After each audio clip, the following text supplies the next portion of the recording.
chegando ao vivo com o nosso Você Bonita. Seja muito mais que bem-vindo, muito mais que bem-vinda. É um prazer sempre ter sua companhia, curtir aí toda a energia positiva que você manda pra gente todos os dias. E mais do que isso, que você possa estar do outro lado esperando mesmo um programa gostoso, um programa pra você se distrair, pra você aprender, que é o mais importante, e também pra você pensar em coisas boas, em objetivos, em novidades que você quer pra sua vida. O Você Bonita todos os dias é isso mesmo, né? A gente quer sempre trazer assuntos diferentes, assuntos novos, mas por que não falar de um assunto que as mulheres tanto gostam, que é beleza. Quem é que não gosta de falar de beleza? A gente gosta, mas quando a gente fala de beleza, não é só da beleza externa, não. A gente gosta de falar de beleza interior. Só que pra gente estar bonita por fora, a gente tem que estar bonita por dentro. Mas pra gente se gostar mais por dentro, a gente tem que estar bonita por fora. Vira um ciclo. E é por isso que aqui no Você Bonita tem espaço pra beleza. E é justamente esse assunto que a gente vai falar no segundo bloco. No segundo bloco, a gente já tem...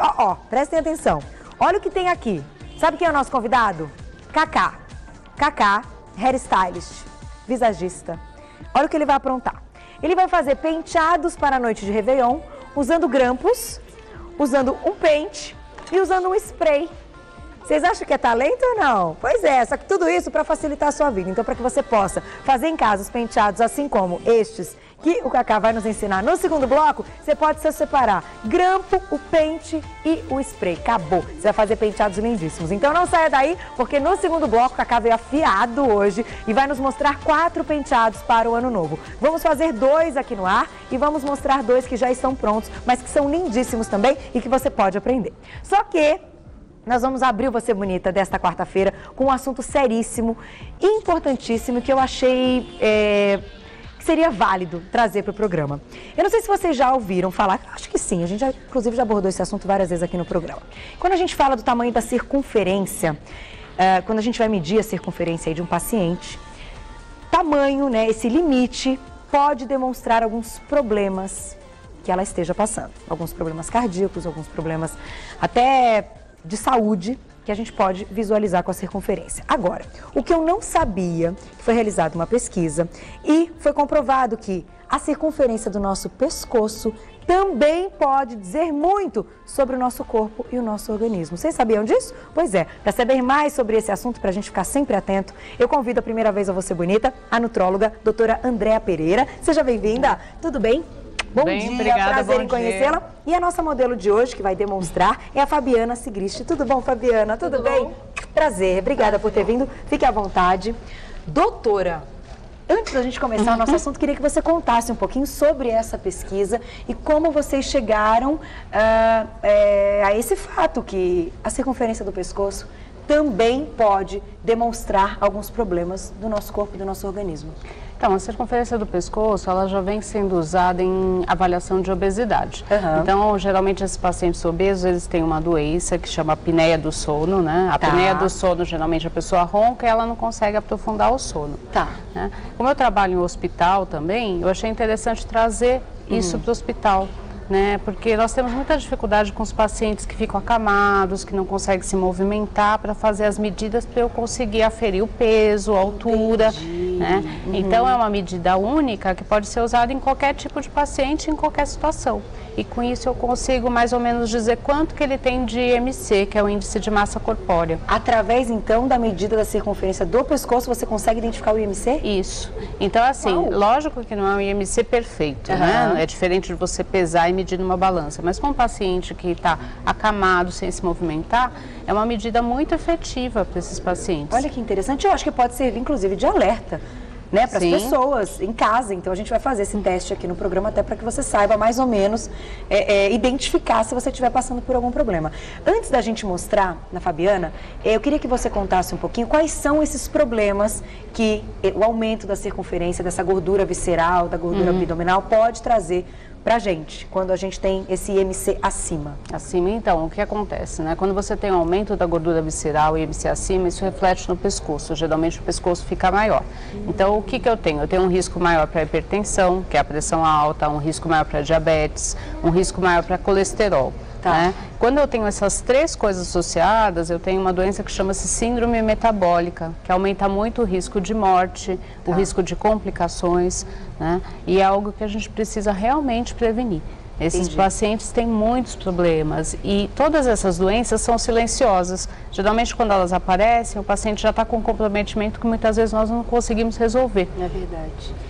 E para a gente fazer esse cálculo do IMC, para unir todos esses pontinhos, como que a gente faz o cálculo do IMC? Então, geralmente o que a gente faz? A gente pega o peso do paciente e divide pela altura ao quadrado. Né? Para facilitar, você divide pela altura 2 vezes. Então, você acaba tendo o IMC. Vamos, então, usar o exemplo da Fabiana? Vamos. Fabiana é bem magrinha.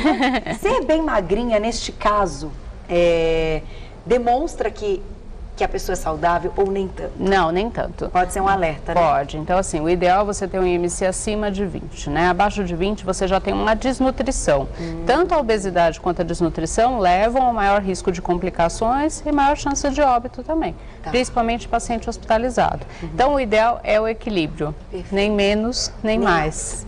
Para uma mulher, qual seria o ideal de IMC? Então, a gente considera o IMC de 20 a 24, né? Esse é o ideal. É lógico que tem variações, né? Uma pessoa muito musculosa, muitas vezes dá um IMC alto, mas não é que ela está obesa, né? É porque realmente ela tem excesso de músculo. Por isso que nunca você avalia só uma medida, né? A pessoa tem que ver o paciente, né? Examinar e falar, não, realmente ele está com excesso de gordura. Ah, não, esse paciente tem mais massa muscular. Perfeito.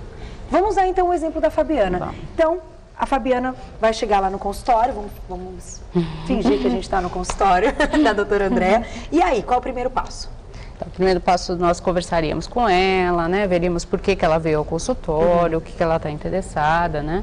No caso da Fabiana, ela não quer perder peso. De repente, ela quer ganhar um pouquinho. Né, Fabiana? Mas foi fácil. E aí? E aí, o que eu vou ver? Eu vou ver como que ela se alimenta, né? Se ela apresenta muitas doenças, porque muitas vezes eu tenho, assim, mães que trazem os filhos preocupados, né? Que ele não come nada, que ele é muito magro. Mas é um paciente totalmente saudável. É verdade. Né? Então, eu não preciso que ele ganhe peso. Perfeito. Né? E muitas vezes o obeso, que ele tem excesso de peso, ele não é saudável, ele não é bem nutrido, ele tem uma série de deficiências nutricionais. E você vai utilizar, então, para medir a circunferência do pescoço, este aparelho? Não. Não, né? Esse aparelho... Esse é um adipômetro. É um adipômetro. Que a gente estava brincando antes de começar o programa, que a gente tem medo de adipômetro. Menino, vocês já mediram a gordura abdominal com isso aqui? Já, Carica? Não? Já, Dani Boy? Já, né? Olha, isso aqui é o primeiro passo para quem quer começar a perder peso e até ganhar massa magra, né? E como que a gente vai medir, então? Então, o adipômetro é uma das técnicas que nós usamos também em hospital, né? O que é? Para ver prega realmente cutânea, para você ver quanto que tem de gordura e quanto tem de músculo. Perfeito. Né? Então, é uma medida simples. Pegar aqui, ó. Ah, dá pra ver pelo braço. Dá, também. E tem vários locais que você pode medir. Então, eu só vou fazer isso aqui, né? E muitas vezes engana, né? A pessoa parece muito magrinha, ela tem mais gordura do que massa muscular. Então, é interessante por causa disso. Geralmente, você acaba medindo 3 vezes. Você pode medir no braço, no abdômen, na coxa. Né? No ambiente hospitalar, nós também utilizamos essa medida, né? E através, então, do adipômetro, você consegue...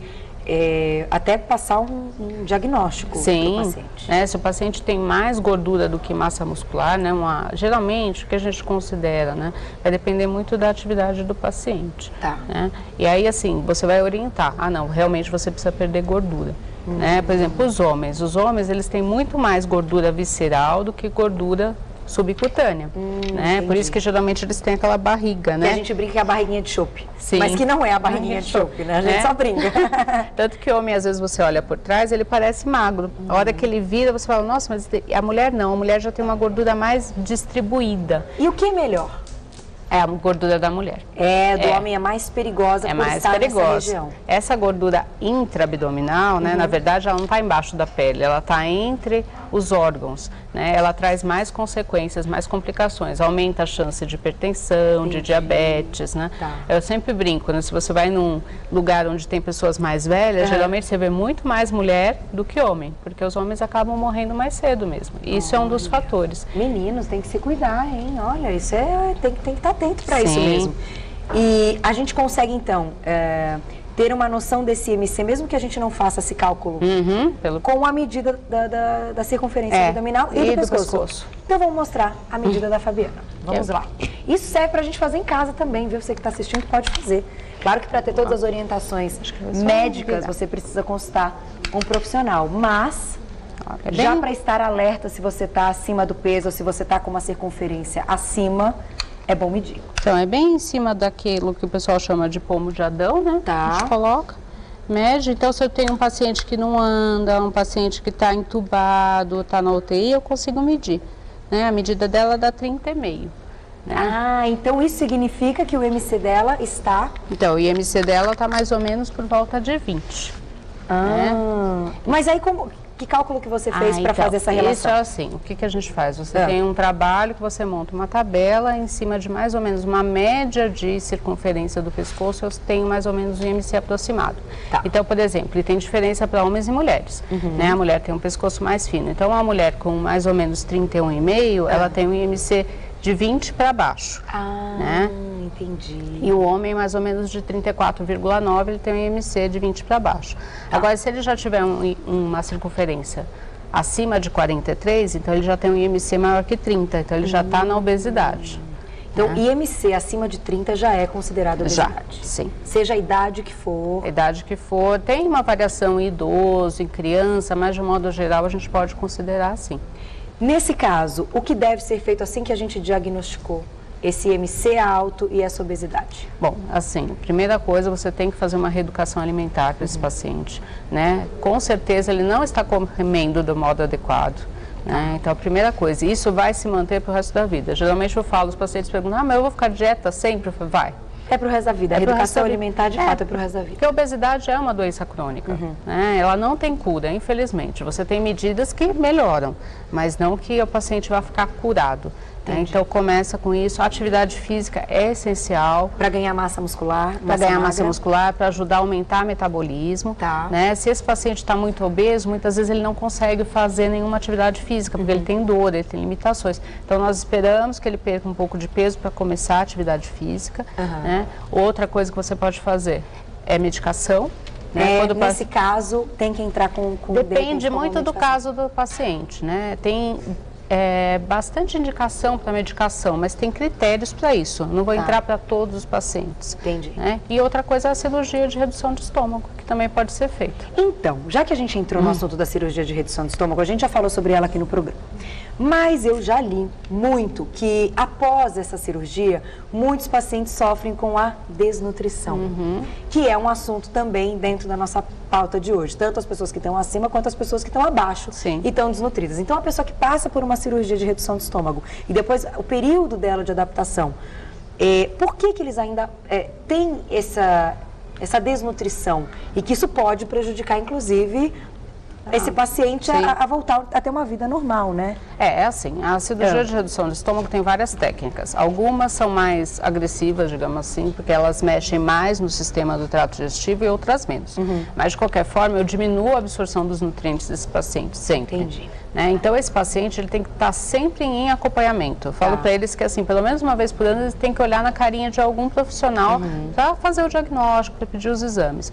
Né? Geralmente, quando eles são bem acompanhados, quando eles não fogem do médico, eles acabam tendo assim, se começa uma deficiência, eu já suplemento, né? Eu já resolvo. Né? Os pacientes que desnutrem, na maioria dos casos, eles realmente fogem, né, do acompanhamento. Né? Eu já tive pacientes que chegaram no consultório sem andar, de desnutrição, né? Paciente que... Fraqueza mesmo. Fraqueza, né? Porque você perde muita massa muscular, fica anêmico, tem uma série de deficiências, né? E aí você vai corrigir tudo. A chance de ter deficiência é grande, né? Mas eu tenho que fazer um acompanhamento, eles são sempre suplementados. É uma das desvantagens da cirurgia. Essa é uma das desvantagens. Agora, quem não passou pela cirurgia e está com IMC abaixo de 20, isso também é um problema. Isso também é um problema. Né? Então, o que você pode fazer? A mesma coisa, educação alimentar, né? Eu tenho que ver por que esse paciente está abaixo, se ele realmente... não engorda. Porque não engorda. Muitas vezes é mais difícil engordar o paciente do que emagrecer. Porque ele tem toda uma genética para ser magro, né? E muitas vezes você pode entrar com suplemento mesmo para esse paciente. Se ele não consegue comer muito, você acaba lançando mão de suplementos. Né? Muito bom. É isso aí. Muito obrigada, doutora Andréa. Obrigada, Fabiana, por ter vindo. Essa pauta, eu acho, eu sou muito ligada nesse assunto, leio muito sobre isso, eu acho super interessante. Claro que a gente queria ter mais tempo aqui no programa para poder, inclusive, responder dúvidas que vocês estão enviando aí para o nosso e-mail, mas não se preocupe, doutora Andréa, volta ao programa. Muito obrigada por ter vindo. Eu vou passar para vocês o contato. Quem tiver alguma dúvida e quiser entrar em contato com ela, a doutora Andréa Pereira é lá do Hospital Bandeirantes. Então é só acessar www.hospitalbandeirantes.com.br. O telefone é o 3345-2000. 3345-2000. Porque esse assunto é um assunto sério e eu acho que a gente tem que bater nessa tecla sempre. Então, se você olhou no espelho, viu que o pescoço deu uma engrossadinha, é bom medir. Mede, se foi um alerta, se já chamou atenção para a pauta que a gente fez hoje, vá procurar aí um médico e ter uma orientação médica, que é sempre o melhor caminho, inclusive pode ser a prevenção, né? Não, com certeza. A prevenção é o melhor remédio, né, gente? Ah, sim. Obrigada, viu? Até a próxima, espero vocês e um ótimo Natal, um feliz ano novo. Ah, igualmente. Obrigada, gente. Obrigada.